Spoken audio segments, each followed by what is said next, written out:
should now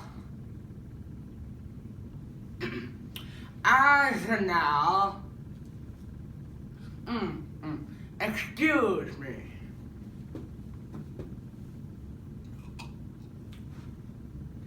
As of now, I am 132 years old. You see, I am a newspaper man to my very core. Printer's ink flows through my veins, for it is the right of every great citizen in the great republic of the great United States of America to be told what is going on about them. And it is the duty of my newspaper to tell it to them. Duty. 1910, a new century dawns. United States leads world in industry. Thanks, orphans, grateful Americans say. Yes, Americans are on top of the world. USA, USA. The proud gratitude of our nation is being extended daily towards the world's orphans, who are helping to turn the wheels of progress with their tiny hands. Yes, these tots are doing a splendid job.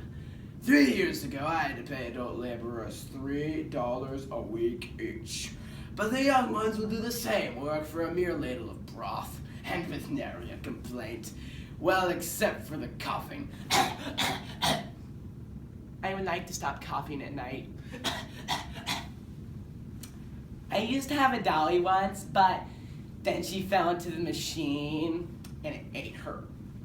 Just like it ate my daddy. Thanks again, orphans. With the sudden arrival of fake news into our collective consciousness, people seem outraged about this new form of media.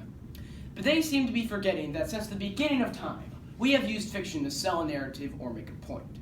What's missing today is the humor. Satire is one of our greatest and most beloved forms of all media, from Aristophanes 2,400 years ago to George Orwell's Animal Farm, and most recently to Donald Trump's Twitter feed. The Onion is a satirical newspaper that exploded with the dawn of the internet as one of the first ever websites. It satirizes and offends, and hopefully makes us laugh.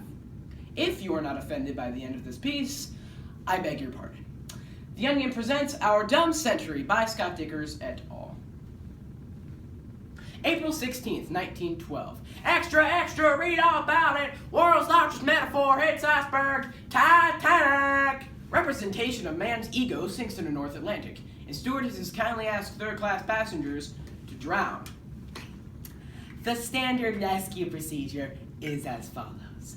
First, women and children of the first class. Then, gentlemen of the first class. Then, their pets. Then, potted palms, steamer trunks, and finally, the billiard tables. Then and only then will the second and third class passengers be respectfully accommodated. It is with a tremendous sense of pride and accomplishment that I look back over this great 20th century of ours, where a lot of things happened. For example, there were several wars in Europe. Curse those Europeans with their leather short pants and their wooden shoes, and they keeping the billy goats on top of the houses. On August 5th, 1914, war declared by all. Austria declares war on Serbia, declares war on Germany, declares war on France, declares war on Britain, and an area drunkard declares war on Ireland. I'll lick them all to death. Those filthy potato-eating paupers they are. October 22nd, 1929. Stock market invincible. Experts advise buy. Hoover promises an airplane in every garage by 1935. And furthermore, I've submitted a proposal to Congress, which states all of our nation's streets will be paved in diamonds. I am also formally changing my name to Herbert Hoodizzle. I'm a gangster. October 29th, 1929. Stock market crashes. Millions thrust into desperate poverty. Analysts report a 4 million % rise in suicide rates.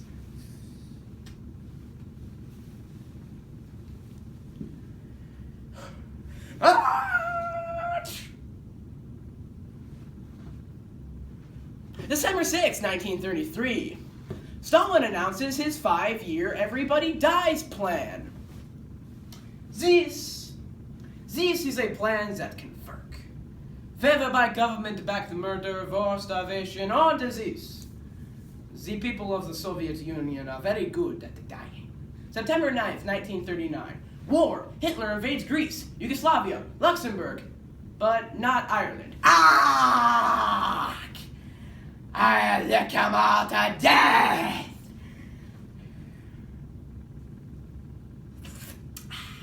February 11th, 1945.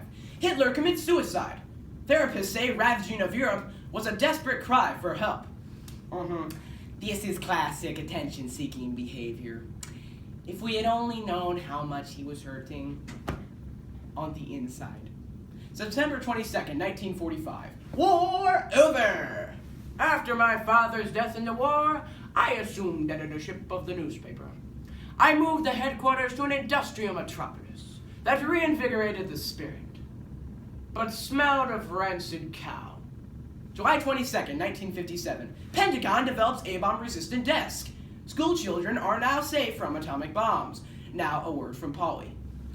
Well, children, when you see the flash of the A-bomb, you duck and cover. Good for you, Polly. That will be incredibly helpful in the future. November 22nd, 1963. Kennedy slain by CIA, Mafia, FBI, LBJ, X-Men, Kanye West. President shot 129 times from 63 different angles. Yes, it was a complex and changing world. So I decided to reinvigorate my newspaper a bit by adding in actors and actresses and celebrity public appearances. 1965, the Beatles. 1 million girls stricken in Beatlemania epidemic. Scientists are warning against strong doses of John, Paul, George, and Ringo. Screaming and pulling of hair are said to be chief symptoms of the disease. July 17th, 1977. Elvis dead. But is Elvis alive? You know, the fact that he wasn't breathing and that he was all cold and colorless and that they found huge amounts of heroin and alcohol in his system led me to wonder, could he be alive? July 18th, 1986. Mr. T releases his annual pity list. The following were a list of the fools I pitied this year. Milli Vanilli, Michael Jackson, O.J. Simpson, Mike Tyson, Pete Rose, Tanya Harding, and Pee Wee Herman. If you're on this list, I pity you deeply. For you, I do a butt kicking courtesy of Mr. T. I pity you. October 11th, 1998. Hit me, baby, one more time. Ow! December 31st, 1999. Planet closed due to computer crash, and meteors are heading towards the Earth. This is the 20th century, signing off. As I look back, I realize that these were the golden years of The Onion. It successfully captured and conveyed the public spirit, and it still thrives this very day. And to it, my dear friends, you are welcome. Goodbye and good luck.